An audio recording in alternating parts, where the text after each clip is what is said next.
And good afternoon or good morning and welcome everyone. My name is Agnes Berkowitz. I'm the Client Success Operations Manager here at Cadient Talent. And thank you for taking some time out today to join us for today's webinar. I'd like to introduce today's speaker, Stuart Nisbet. Stuart came on board in the spring as Cadient Talent's Chief Data Scientist. He's worked in the research and development of artificial intelligence, machine learning, and deep learning for over 30 years. And he has helped to develop leading business intelligence and data management solutions. Stuart is an internationally acclaimed speaker who enjoys discussing emerging technologies such as artificial intelligence and their impact on the world. Currently, Stuart is transforming Cadient Talent's machine learning capabilities to provide complex data to clients in an easy to understand visual format that clients can use to predict future hiring trends and retention needs. The ultimate goal is to improve hiring processes and reduce churn. So just a bit of housekeeping. Thank you everyone for muting your lines. If you have any questions during the presentation, please ask them via the chat option with the GoToMeeting platform, and we'll do our best to answer your questions at the end of the session. And with that, Stuart, I'll hand it over to you. Thank you so much, Agnes. I really do appreciate it. And I appreciate everyone's time to join us for what we consider to be a really, really important topic for Cadient Talent. But I want to start with a little bit of a confession. I have a wife and two daughters, and if I told them that I was inviting them to a presentation on data-driven decision in the hiring world, I think they might say, "Dad, what did we do wrong, and can't I just clean my room?" Because it is a very accurate title for what we're going to talk about, but it really is a fascinating topic in the area of hiring. And we believe that it's revolutionary. We believe that we're working on something that really is going to change the way that hourly hiring is done worldwide. And so while it might seem like a relatively dry topic, it's very fascinating to us. And so I created a new intro slide that hopefully will be a little more interesting than the one that I gave you. And it's why anti-lock brakes are good, even though my brother does not like them. And I'll talk more about my older brother, who's an expert driver. But quite honestly, the idea that we're looking at here is that we're not trying to replace what humans do so well. We're trying to augment their intelligence with what computers are the very best at. And I'll probably spend at least a quarter of our time together talking about what they're not good at and how we can take advantage of that, how we can take advantage of the shortcomings of computers in a machine learning algorithm. So with that, I want to say I'm from research and development, as Agnes said, and so I'm not really big on a lot of slides. I want this to be a two-way conversation, even though you can't chime in as often as I can speak. But I have exactly 6 slides, excluding the title and intros. And after each slide, I'm going to pause for questions. And then at the end, or I'm sorry, after every 2 slides, I'll pause. And then at the end, we'll have time for questions as well. As I said, it's a two-way dialogue. So throughout, I may ask questions of you, and they're going to be rhetorical questions, but I do hope that you'll pause and think about them. And if they trigger a response you'd like to share, just jot it down, enter it into the chat session, or save it until the end. And if they have a question or a clarification that comes from the questions that I ask, please share those as liberally as you can. So with that, let me start with the agenda, what we're going to talk about today. I want to talk about first what is data-driven decisioning in the hiring world. And I think it's important to understand what we mean by data. It's very different than information. We all have data coming in from multiple places, and we probably have more data than we're able to even analyze in a lot of ways. And so I want to draw a distinction between what data is and what information is, which is the aggregation of data that helps us make better decisions. I want to spend a significant amount of time, and we only have a short period together today, but I want to spend a significant amount of time talking about how we look at machine learning and artificial intelligence or augmented intelligence in the hourly hiring world, and how we balance that with other inputs like assessments and interviews. And those are only two examples. There are a lot of others that we'll talk about, but how does this input, how is it balanced with other types of inputs? We believe that there are tremendous benefits to using data and analytics in the hiring process. And so I want to talk about those, but I want to talk about them in comparison and in contrast to what challenges we might have, because there are definite challenges, and I don't think we can start this journey together unless we understand what those challenges might be and how we introduce them.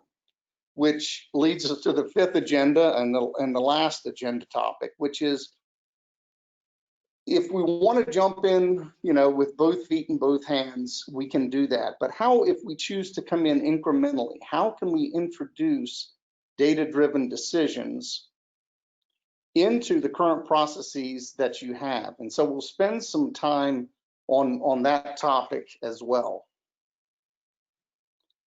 So with that, let me talk a little bit about data-driven decisions and kind of just give, this is an overview slide that kind of talks about what we mean when we say data-driven decisions. And we'll dig into a little bit more detail afterwards. But what we're looking at is historical applicant data, information that we have collected over time about applicants. And we have literally hundreds of millions of records of previous applicants, along with those who have been hired. And that in and of itself is extremely valuable, and it helps us understand how we have hired in the past. What we believe we're bringing that is unique is introducing the idea of historical employee data. And by that, we mean how they've done after they've been hired.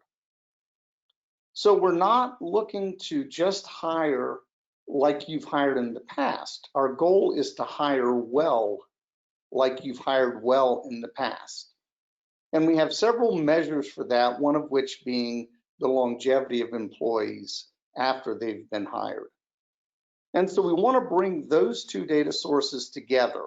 And it literally is hundreds of tables, but there are two broad categories: historical applicant data, and then once an employee is hired, the data feed that is how their performance has been and how long they have remained at the company.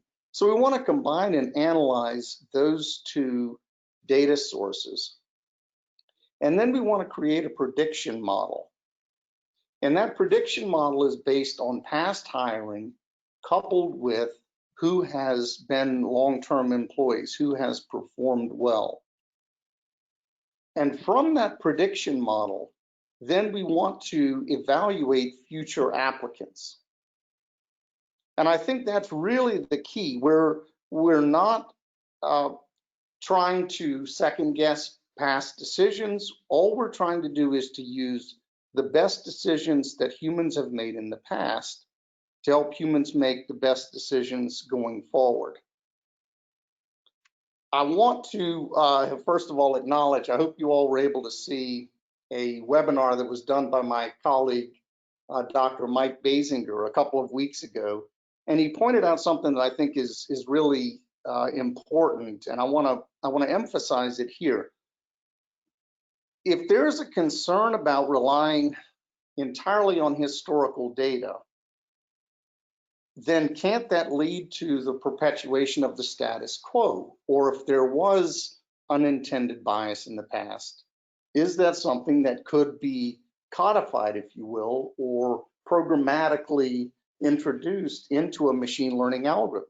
And the answer is 100% yes. It absolutely could be.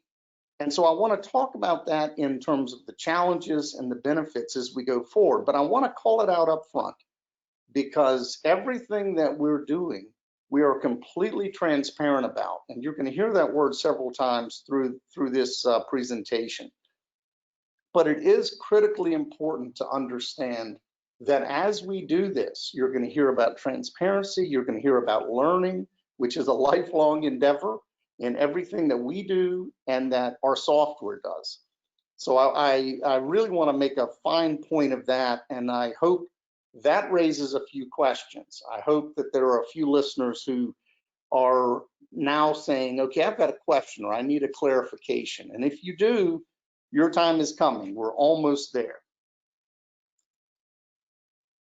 So we've talked about what it is in the hiring world, but let's dig a little bit deeper about what a data-driven decision is. All hiring decisions, in fact, all of our decisions are made using data, right? We have information. We pull in 3 or 4 different pieces of data, and we analyze that, and we call that information from which we make decisions. Some of that data is objective, and that's very valuable data. I don't want to discount objective data. Some of it is subjective. So if you look at examples of these, some objective data might be someone's personality. Were they pleasant? Were they conversational? It's very hard to measure these things, but if you work with someone, do they fit into our culture? Is there a measure of fit that you see with this person? It's very, very important to analyze that, and we don't want to minimize the value of an interview or a discussion with someone to understand whether they will or will not fit within our company. There are other data points that can lead to information that are objective. If there are educational requirements for a position, if there are physical requirements for a position, if there are we are looking for this much experience, some of those are very, very objective. You either have them or you don't. There are a great many positions that I'm not qualified for with a bachelor's degree that my colleague, Dr. Mike Basinger, is qualified for because he has a PhD in IO psychology. That's objective. That's not a quality of Mike or of Stuart. That's an objective measure. But a lot of the data is subjective, and we need to understand how important that is, but also recognize it in terms of how hiring decisions are made between objective and subjective data. And we're going to talk more about that, but for a spoiler alert, I just want to say machine learning algorithms only know about objective data. They only learn from what they're told, and there are no value judgments as part of that. I want to kind of go back to what we said earlier about what the simplicity of that means and also what the value of that is, how we take advantage of that simplicity and that naivety, ignorance, whatever you want to call it in terms of a machine learning algorithm. It's quite a strength, even though it is a simple concept to grasp. Another point that I think is really important is to talk about what experience means, right? We all have experiences, we all go through life, and we gather tremendous amounts of data, we form information, those inform our experiences. For a computer, the only experience it has is compiled data. It is an aggregation of data. A brand new computer has none of your files on it. It doesn't know anything other than what it came off the factory line with. If you enter one piece of information into it, it has the strength of always remembering that, and it has the weakness of not knowing anything else. You may have hundreds or thousands of pieces of data that you could have provided, and you only provided one. So experience for a person is the exact same thing as compiled data for a computer. And that's really important, as you see, you'll see as we go forward, because that compiled data is the input into a machine learning algorithm, and it's the only input that it has. So we have a choice, a transparent choice, to determine what information we're going to provide into a machine learning algorithm. This is one of, I think, the key points that we firmly believe at Cadient Talent, and that is that there's a lot more experience, data, information, I should have put value, in your company assets. And I probably should have put that in italics and bold. Your company has assets. They have real assets in terms of the data that has been collected to help make hiring decisions. And our contention is that you're not currently using all of your company's assets. You have value, you have true assets that can be used to make better hiring decisions going forward based on the best hiring decisions you've made in the past. And that's where we bring in the information about how well employees have done once they're on board with your company. And we can do that company by company, we can do it by industry. And so you also benefit from being able to look across industries and see how the comparison is in an aggregated data sense. So there's no personally identifiable information, there's no corporate identifiable information, but we have literally hundreds of millions of applicants and hundreds of millions of hires by a lot of different variables that will allow us to build models that are extremely powerful to help you and your company leverage the assets that you have to make better future hiring decisions.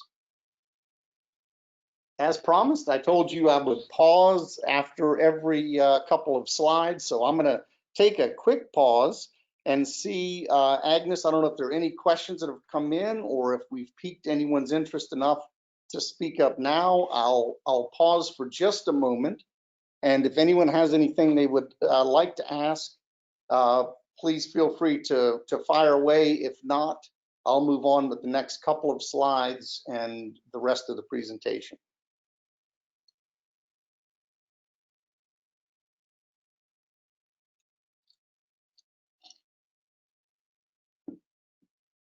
And it doesn't look like we have any questions in the chat window.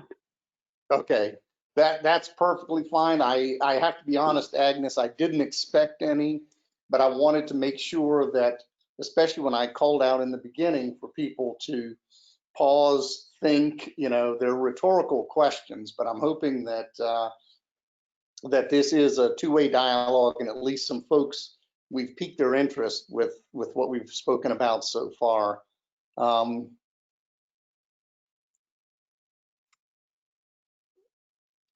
So let's move on and look at how we look at data-driven decisions and the output of the system that we're building and how that might be balanced with other inputs. And I think this may be the crux of the issue and maybe what concerns a whole lot of people. And that is that hiring well is really, really hard. And the more inputs you have, the better. And it could never be more true than with the machine learning algorithm. So if I asked our CFO, Bob Cotton, if he were hiring someone, would he want to do just look at a resume and make a hiring decision off of that? Or would he like to also do an in-person interview? Bob would almost certainly say, hey, I'd like to have both of those pieces of information. If we said, Bob, they've taken an assessment, would you like to see the score? Why, certainly, Stuart, we'd love to see that score, right? So it is another input into the hiring decision. And it is an input that is informed on the decisions that you've made in the past.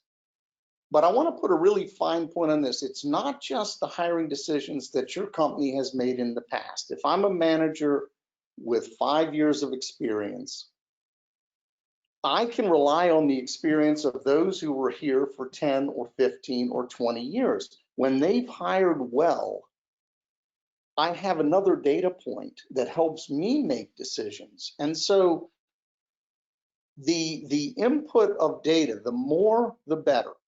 And again, you can decide how you want to balance that with other inputs. It is another input. We believe it's an extremely valuable one. We can show statistical validity in the recommendations that we're making, just like we can with our assessment data, just like your managers will tell you that they're making with their interviews. They can determine strong candidates based on that. And I think that is very, very important. The next one is really near and dear to me, and I have a lot of colleagues who rightfully challenge whether a machine learning algorithm, the coldness of a computer, or the algorithmic precision of a decision that's coming out, is that really the right way for us to be making decisions? And I think the beauty of this is that a machine learning algorithm, a computer-based decision, a data-driven decision, is so objective that it doesn't have the opportunity itself to make a moral judgment. It's extremely important. And the way that I think about it is a machine learning algorithm cannot hope or wish for any candidate to be declined employment any more than your toaster can wish to burn the toast. It has no choice. It doesn't know. You turned the knob on the toaster. You set where you wanted the toast to be cooked. A machine learning algorithm can objectively look at the weights that you've put in. It can assign them based on the data that you've used in the past. And you have every ability to look at that. There's transparency in that. So maybe that's the third or fourth time I've used the word transparent, but it's critically important in that an algorithm is not, it doesn't have a moral choice to make. It objectively chooses the weight of the inputs based on how they have been weighted in the past. If educational achievement is important, then it will be used in the algorithm. If it's not important, then it's not used in the algorithm. I went to NC State University, a local college here in the Research Triangle Park of North Carolina. And we've got a rival just down the road in UNC Chapel Hill. And UNC Chapel Hill has got a tremendous athletic program. And they've, well, obviously, if you watch college basketball, you know how strong they are. But if I'm interviewing candidates and I'm looking at a computer science graduate from UNC and one from NC State, which is where I got my undergraduate degree in computer science, I may say I'm unbiased. I may say that I don't have any preference. The truth is, I think UNC Chapel Hill has an incredibly good computer science program. And I can say that I'm objectively choosing that. I can tell you right now, our machine learning algorithms have no knowledge of how badly UNC Chapel Hill has beaten NC State in basketball over the last 20 years. There's no subjectivity at all in that. And so the algorithms only know what you tell them. They only understand data in an objective way. There's no subjectivity in it. And I think one of the real strengths of machine learning is the L in machine learning, that while time and experience guide our current path, they really change over time with time and experience. So how we're going forward, each hiring decision, literally each hiring decision that is made, and each applicant who is brought on board and lasts a long time, has a good tenure, or each one that turns out to be a poor hire, each one of those informs our future path. And we have the ability to remove that subjectivity and to learn over time based on the hiring practices that we have. So if you looked at two words, machine and learning, capitalize the learning part. The machine is just like a toaster. The learning is the part that keeps going and going and going. And so much like I question my impartiality when it comes to college sports and my alma mater, my question to you, again rhetorical, is, are your managers impartial? Are they truly impartial? Are they able to look at each candidate without taking into account any other exterior attributes that are not relevant to the job? Are they using a personal experience that is not something that is relevant to the job? And if that is the case, then there is unconscious, there's no attribution of malice here, but there's unconscious bias if that happens. If I look at a graduate based on the school that they went to, based on my subjective knowledge, then I think it's important for me to recognize that bias. And I think machine learning can help us both identify, reduce, and hopefully eventually eliminate that bias. So hopefully I've kind of given an intro to this, but if we talk about what the benefits of data and analytics in the hiring process are, hopefully you've understood the power of the objectivity of them. And we've talked about how past experience becomes future knowledge, but I think this is critically important in that a hire that was made in 2007, and I've hired a lot of people in my career, I can't remember all of the hires that I've made. I can't remember the tenure of the majority. If I had to look at 400 million applications and remember which ones turned out well and which ones didn't, which were hired, which weren't, what the termination reason for all 400 million was, or 200 of the 400 million, I can't do that. So the weakness of a computer is that it knows very limited things. The strength of a computer and an algorithm that runs within a computer is that past experience becomes future knowledge. It can remember that. It always remembers that. It doesn't know how to not remember that. It just like it can't know something it's not told, it can't forget something that it is told. And so past experience does become future knowledge. And so the recommendations that a machine learning algorithm makes today will be better tomorrow because we're hiring today. They'll be better next week because we hired this week. They'll be better in August because we hired in July, right? Go on and on and on. Each day, week, month, year, this gets better and better and better. We make better choices, better recommendations because our past experience becomes future knowledge. And a machine learning algorithm never forgets.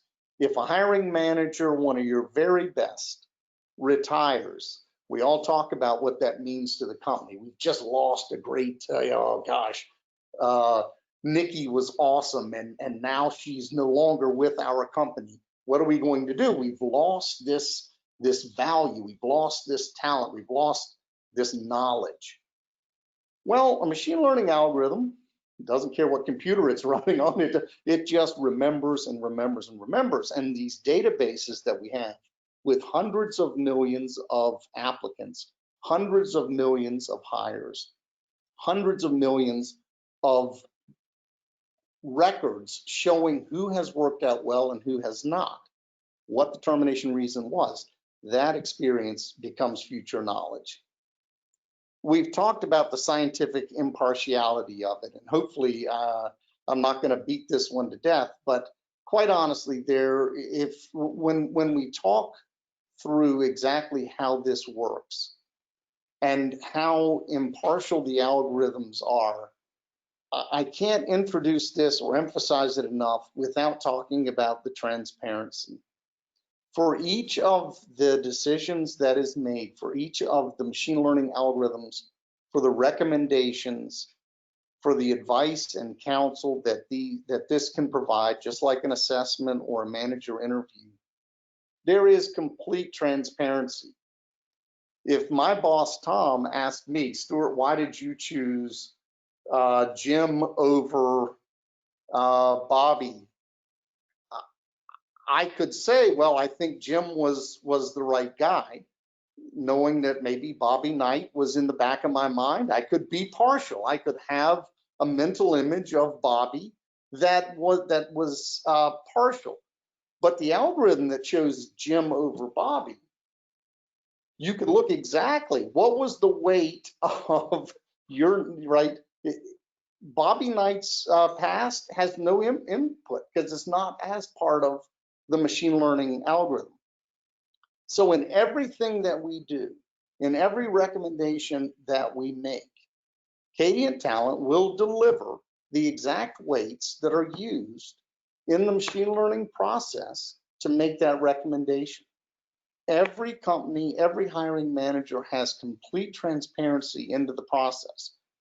We feel so strongly about this that it's something that we're going to deliver as part of every consulting engagement, every product delivery, everything that we do is going to be completely transparent. There will be no decisions made, no recommendations made, nothing without full transparency into which variables were used to train the model, which variables were influential in the model, in other words, the weights on each one of these.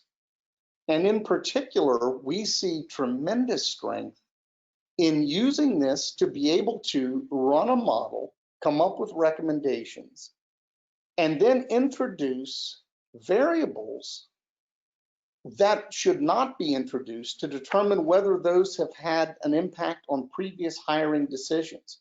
So we actually, quite the opposite of introducing bias or institutionalizing bias or reinforcing bias, we believe we can uncover bias. We believe that we can introduce variables that should not be part, right? Gender, ethnicity, age are not part of the decisions that we make, but we could introduce those variables.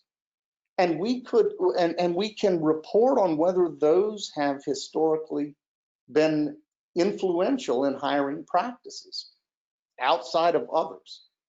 And I think that's really, really important, is that from day one, this is a completely transparent, impartial, ever-learning system that we want to introduce to the world.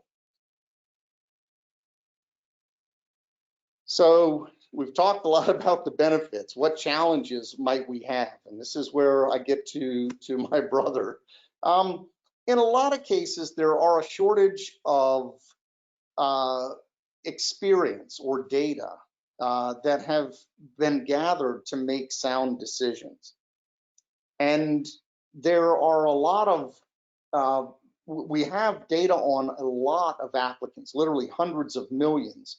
But if a new company has limited data, an algorithm, a manager can say, I don't have enough information to make a decision or a recommendation. A machine learning algorithm has no ego either. It will make a recommendation. And so we do have to provide oversight. We have to look and make sure that we're using a sufficient amount of data to train the algorithms to make sound decisions. So there is definitely human oversight involved in this process. And we believe we have a tremendous amount of data. But for individual companies that may not have a history of a lot of data, we want to talk about that and make sure that that's known up front, that you may want to leverage the industry data that we have for the particular industry that you're in order to be able to inform those decisions based on the others in your industry. In some cases, there's tremendous inconsistency in the collection of data. So in some cases, we have years of experience, we have education. There are a lot of things that are very well codified or categorized. And the data is very, what we refer to as clean. It's very clean data. In other cases, the collection of the data could be quite random, right? Individual people can say the reason for termination was tardiness. I might say late to work. Someone else might say didn't show. If there is an inconsistency in the way that data is categorized, then it's not as hard a challenge for an individual, right? Any of us can listen to those and say, okay, I understand why this person didn't work out. But a computer algorithm doesn't know the difference between stellar employee arrived early and tardy. All it looks at is the words that are there. It has no value judgment associated with them. So I think one of the challenges, and one that we want to mention up front, is there is some data cleaning that is involved in order to derive consistent data that you have for each of the hires or the applicants, and then hires, and then their longevity with the company, in order to be able to train the algorithms and then to have them do accurate analysis, evaluation, or scoring of the candidates. The third one, which is one of my favorites, because no one in my family is in the business that I'm in. They're not computer programmers. They think of machine learning and AI as this evil thing in a lot of cases. And there is organizational resistance. I think we ought to embrace it and try to take it head on. But there's an organizational resistance to an outside influence on a human decision, right? This is ultimately, we're hiring people. It's people hiring people. Why would we want to use AI, machine learning, to make these decisions for us? Hopefully, I've convinced you that they're not making those decisions for us as much as they are augmenting our intelligence based on information that we may not have at all because we weren't there when the person was hired, but also augmenting that. So I think that there is, in a lot of cases, an organizational resistance. And this is where my brother comes in. I mentioned it in the very beginning. He's an expert driver. He's raced everything from go-karts to motorcycles to cars. He's an expert driver. And when cars came out with anti-lock brakes, he told me there's no reason for anti-lock brakes. A competent driver doesn't need a computer to tell it when to brake and when not to brake. And he's right. I don't disagree with him. He's quite a good driver. He's not had accidents, sure.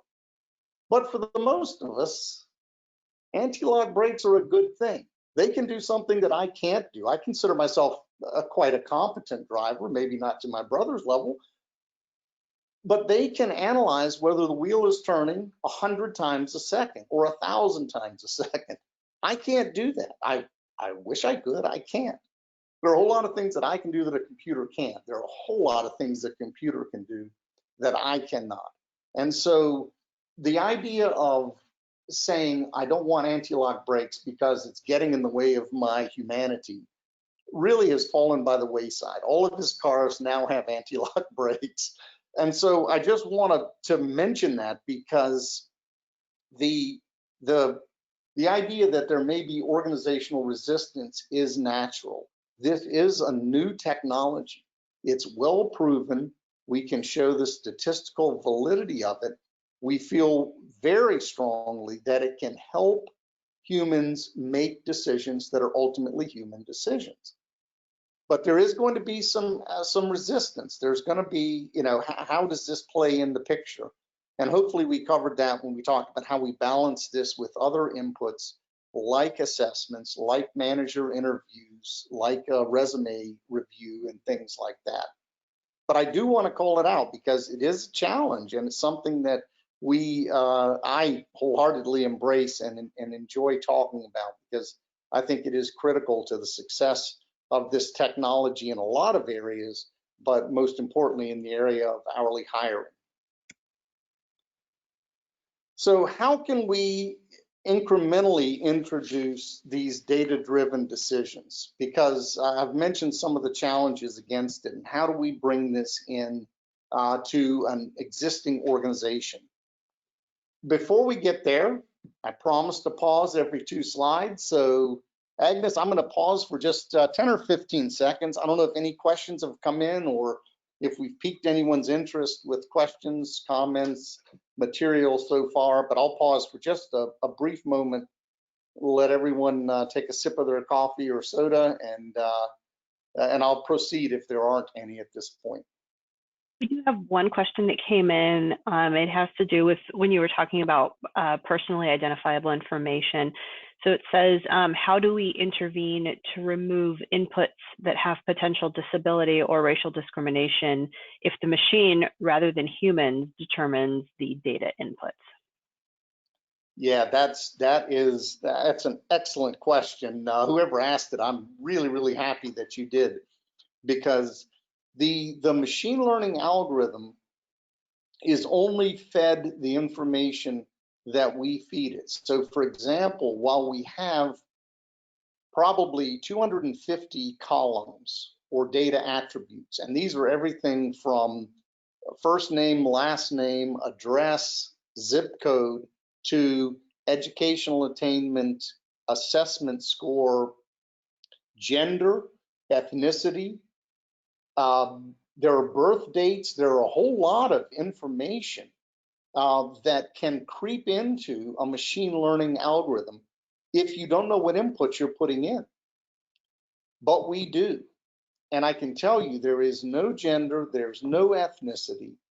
Again, these are part of the report that you get with the recommendations, is exactly what variables were used. And the reason I'm so happy about the question is that there are variables like gender that we could say there's absolutely no way that we're using gender. It's not provided to the algorithm. The algorithm never knew. The machine learning was never trained with the knowledge of even what gender was for any applicant, or even what the concept of gender is. Having said that, the reason I'm so happy about this question is that there are things that could be done to, if we added, let's say, first name into a machine learning algorithm. That seems innocuous enough. Why would that be a problem? Well, the truth is, a machine learning algorithm doesn't know anything about first name any more than it knows about an assessment score. If an assessment score is high, it is weighed in the algorithm. If people who do well on an assessment turn out to be long-term employees, then that weight is high. If someone's educational attainment is important or is not important, that's either a positive influence or it is what's referred to as penalized. It is not a highly regarded in that from that perspective. But if first name, and I'll give a very specific example because it's something we were researching recently. If the first name of someone is Pat, there is if you take a scale from -1 to +1, Pat is 0.13% likely to be female. So it's slanted towards a female applicant. If the name is Patricia, it is at 1. If the name is Patrick, it is -1. And so I point this out because there could be unintended bias. And so if we ran a machine learning algorithm that said, we're not looking at gender, we're not looking at ethnicity, we're not looking at age group, we're not looking at the year they graduated from college, right, which you could derive age from in some cases. If we saw that the first name was weighted highly, and I use this as kind of a silly example because first name is not used in our algorithms, but if we saw that the weight of first name was important, then we could start to flag unintended bias in terms of gender, in terms of ethnicity. There are names that may be ethnically slanted or biased, and we want to try to flag that. So again, it's a great question, and we want to talk about it intentionally in terms of the variables we do use, but we also want to be hypersensitive to variables that we may be using that may have an unintended bias. I use first name because everyone realizes that's probably not one we would use, but you can actually derive gender in a lot of cases, and in some cases ethnicity off of a first name or a last name in terms of national origin and things like that. So again, a great question. I really do appreciate that one, Agnes. Any others before we proceed? Nope, no other questions. Okay, thank you. So we're drawing into the end of the presentation here. This is the very last slide that I have, and then we can take any other questions that someone may have. But how, if we are interested in looking at machine learning to augment the intelligence of our hiring managers, how can we do that most effectively? And the very first and most simple answer is that we do it alongside other tools in your tool belt. In the beginning, I talked about assessments, interviews, there are resumes, there are a whole lot of other tools that managers are currently using to make hiring decisions. We'd like for this to be considered, because we believe in its value, alongside the other tools in your tool belt. When you're making hiring decisions, we believe we have the ability to leverage that past experience, the past good hires that you've made, in order to help you make the best good hiring decisions going forward. So again, I think that is one way to incrementally bring this in. We have clients who are talking with us and want to take a cautious approach. They want to look at the recommendations that we're making, and from those, they want to look at the hiring decisions they are making alongside, so to kind of test whether our recommendations are meeting their expectations, or in some cases, hopefully exceeding them. And then they're going to slowly roll this in. Others have said, I'm not happy with our hiring practices. I believe that any help we can get is very valuable, and we'd like to be more aggressive in terms of bringing this in and using it as perhaps the first hammer in our tool belt. So we're open to any of those, but I think that there is the opportunity to incrementally introduce this alongside the other tools that you have and you're currently using. I've mentioned this before, but I think maybe this is the sixth time I've talked about transparency, but I really want to kind of leave you with this as one of the cornerstones of the way Cadient Talent is approaching machine learning in terms of recommending best hires based on past hires. And that is with full transparency into the variables being considered.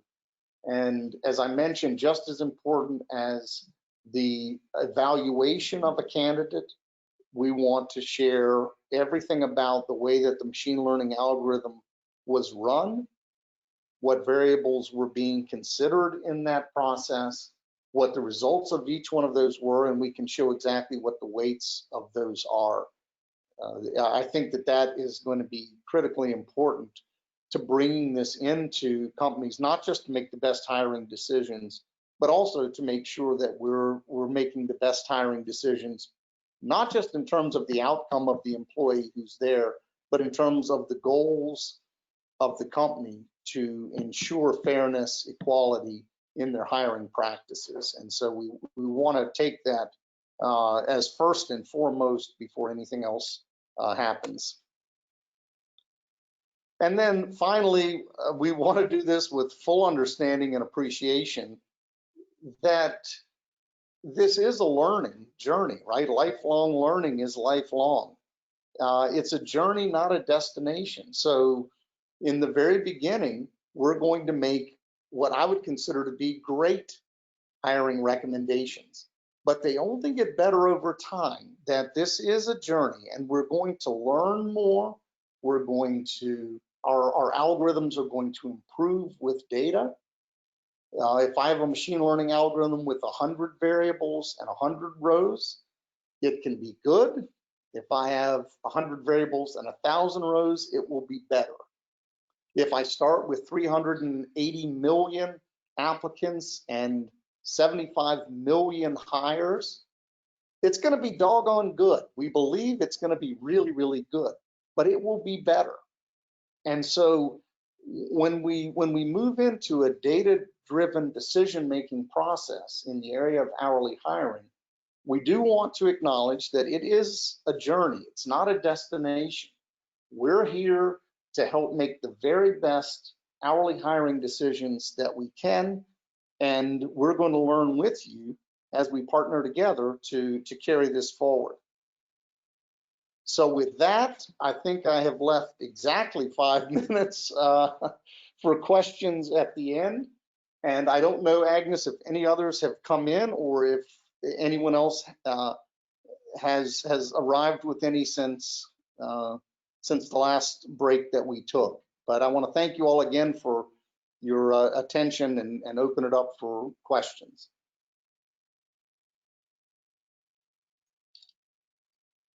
And no questions so far, but we'll give it a couple of seconds to see if any come in.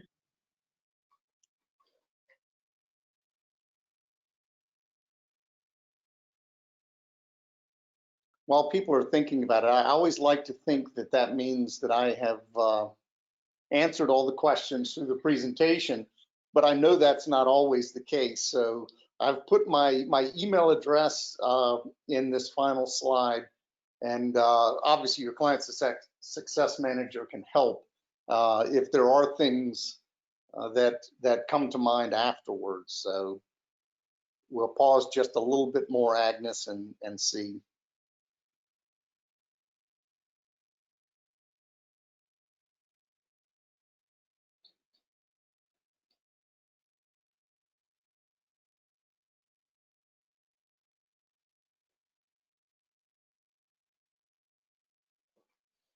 Okay, well, if there are no questions coming in at this point, we will wrap up. Again, I want to thank everyone for tuning in, your attention. Hopefully we've piqued interest and will generate as many questions going forward as we've had today. And as I said, my email address is here. You can reach out to any of us. It is an area that is a key focal point for Cadient Talent. What we're doing going forward, it is just one other tool that we have in what we're delivering alongside our assessments and our applicant tracking, all of the tools that we bring to bear. This is one of the newer ones. It's one that we think has great promise, but we eagerly look for feedback and questions going forward. So thank you again. Have a great rest of the day, a great rest of the week, a wonderful July, and a wonderful summer. Thanks again.